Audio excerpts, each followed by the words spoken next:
I forgot, and I shouldn't have, about your English lineage. Your parents are English. Yeah. You're from England. Yeah, both of my parents were born in London. Yeah. Right. Yeah. And you changed your name. Your name was Huffin Piddleton, and you changed it to Rudd. Well, it was a hyphenate. It was Huffing Piddleton Rudd. But I already, You are Eustace Nigel Huffing Piddleton Rudd.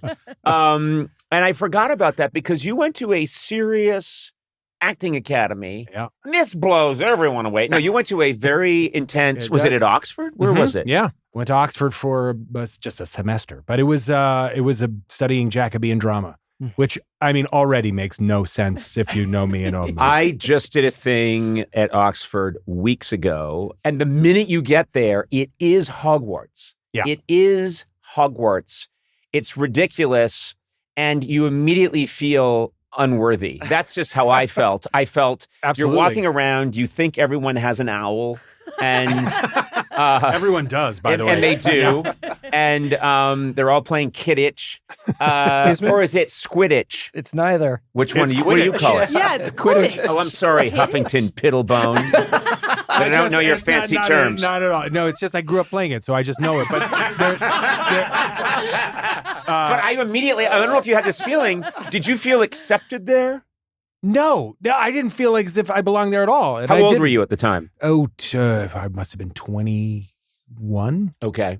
And you're right. You feel as if you're just a part of something that is so important and old and historic. And there was a pub that I would go to kind of before class and after that, low ceilings. And wow, when was this built? This has had to have been here a while. And then I asked and found out, oh, no, this is from 1200, this pub. Isn't that crazy? God. Yeah. 1200 is built.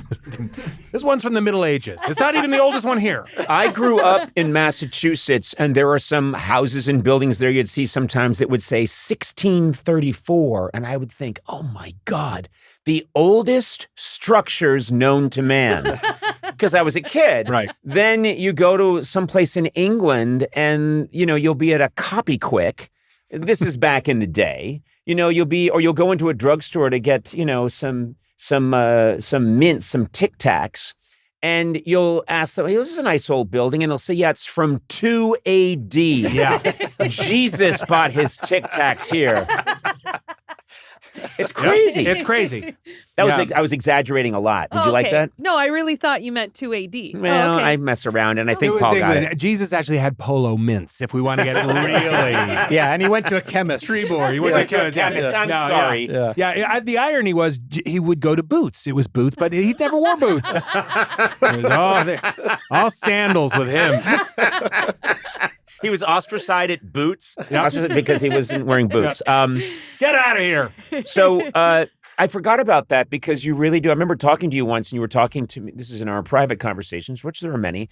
And you were always like, don't record this, so I don't.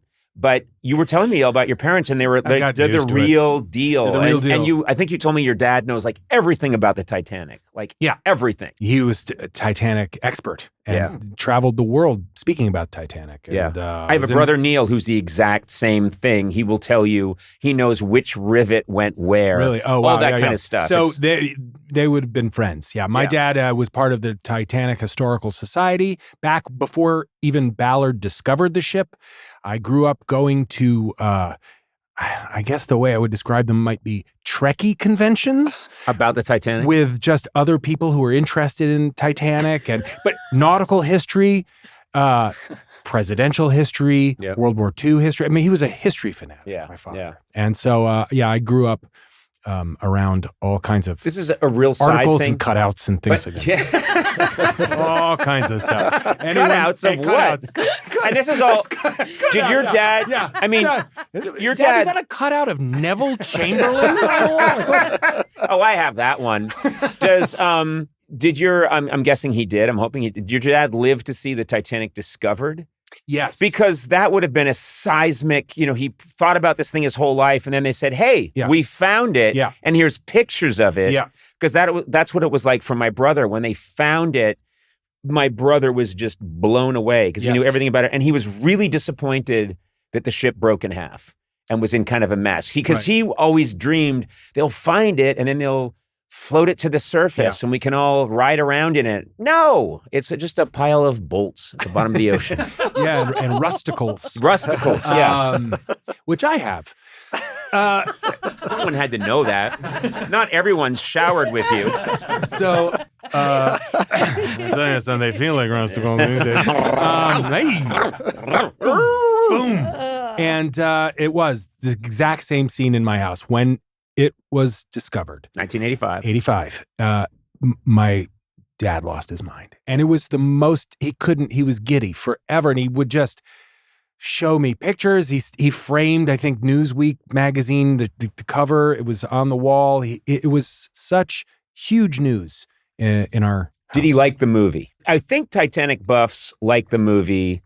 But then there's always going to be that guy that's like, oh, the antique car, the French Renault. Right. That's a 1913, not a 1912. Right, exactly. And those people still hunt, it bugs them. Yeah, they hunt the director down and say, come on, Cameron. So my dad, I asked him when it came out, I go, well, what'd you think? And he said, I do think that of all of the Titanic films and the things that they've made about Titanic, that this film probably captured what the experience was most like. Yeah.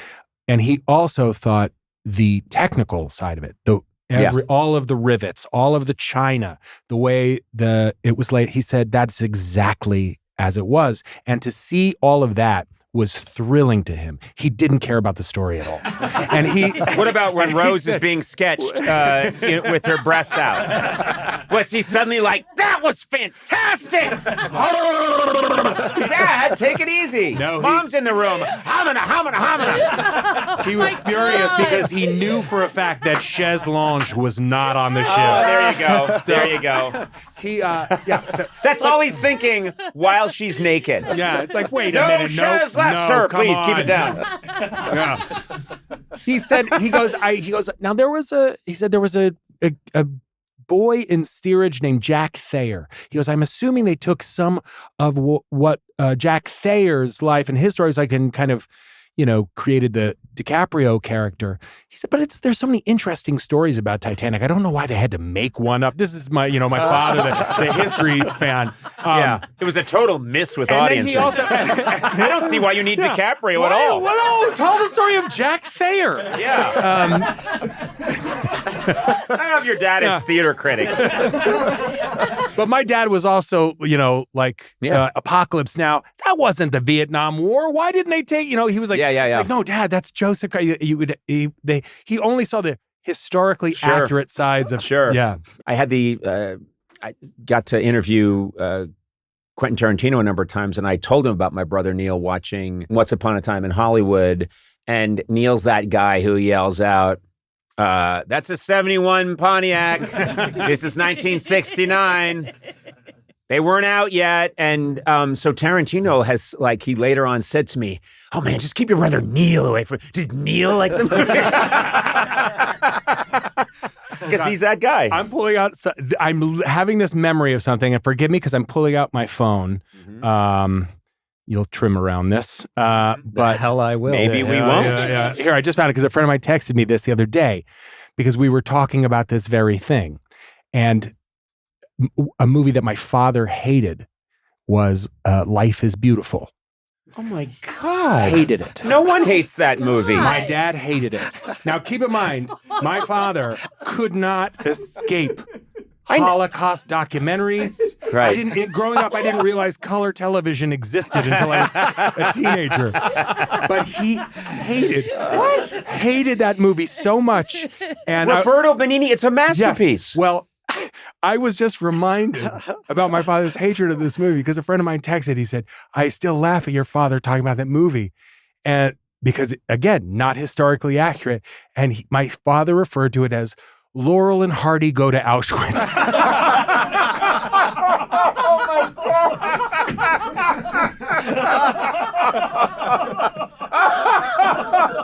God.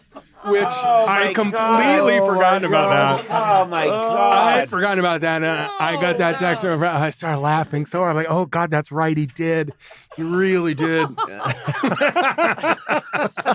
Why don't they just talk about the real camps? Oh my God.